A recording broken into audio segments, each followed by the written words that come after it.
เวมัสสิมาปฏิปทาทัตถาคเต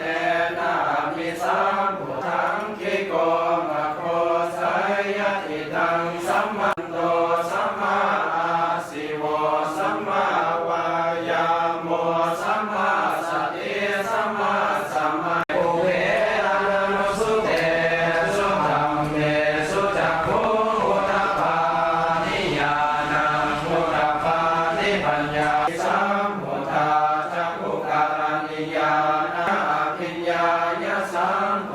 ธาสังฆาริยสัจจังสาธิปิตังญายังตังนาโอโนภวิกานันทิลาตัสสะระตตาตตาระตตาลาอภินันทินิอริยสัจจังภวินันทิเมริกเวทุมิหาภวตัณหาวิภวตัณหาอิกเวทุกขนิโรธังอริยสัจจังโยตัสสะเยโมเมสะนังวะตังเอเตนะสัจวะเสนะจิตังโคภนิธังทุกขังอริยสัจจังปริเยยันติเมภิกขเวอุจันติเยเตปัญจมหาเทเรอะหังปัญจทิปัญญาอุทปปาทิวิสาอุทปปาทิอาโลโกอุทปปาทิตังโคภนิเอวันติภริวตังวา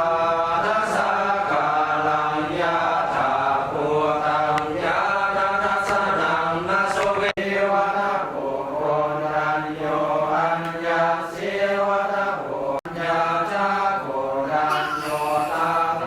วะนามังกะโหสินะสุตังธรรมจักรพรรดินะโมตัสสะสิเอเตปัญญามะวิหังตุตุรัตนังสังฆัสสะเทวตาสัพพะธัมมานุภาเพื่อฉลองฉลองศรัทธาเรียนธรรมเจ้าภาพกินพระเอาโซ่มาสวดพระแล้วที่ดูที่อาศัยเป็นพระบุตรวัดที่สมบูรณ์ที่กินเด็กยังไว้แต่ในขณะที่นี่ก็จะทำอาชีพเพราะในเรื่องส่วนนั้นผู้สักดิ์เลยนี่เด็ก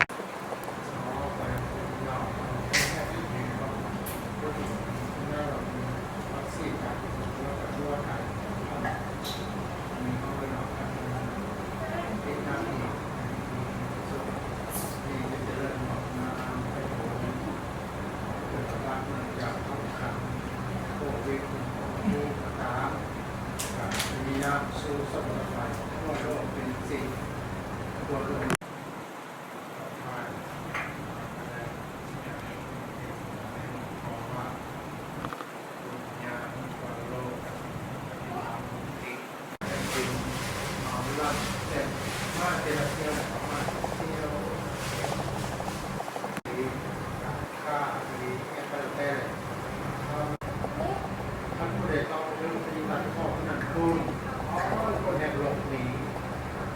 บ้านนี้มีเข้ามาบ้านฟ้าดง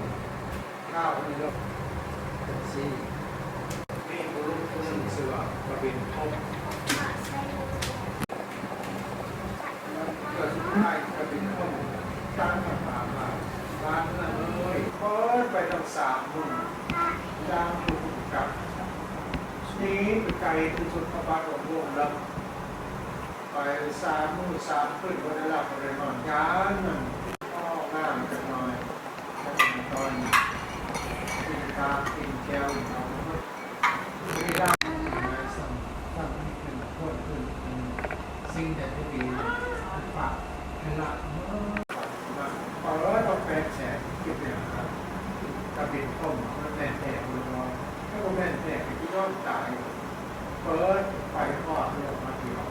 ตรงนี้ทำแรกไฟทอดแล้วลูกสาวต้องเด็กเป็นลูกสาวฟังนี่แหละทำหน้าที่ใจบ้าทิมานีมัจยังพันเตปัจจยังมานีปัจจ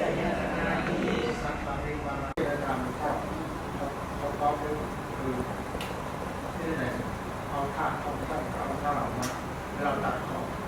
พระบาทตัดน้องกับสันคอยพญาพระผู้มีเป็นอย่างนั้นตัดตัดมือตัดแล้วหมดแล้วก็ยิ้มให้รับดีแน่แน่ดังนั้นความที่ตัดข้อแล้วก็ถึงข้อซ้ำว่าตามคนหัวก่อนตกคือดูต้องสู้ต้องเจริญ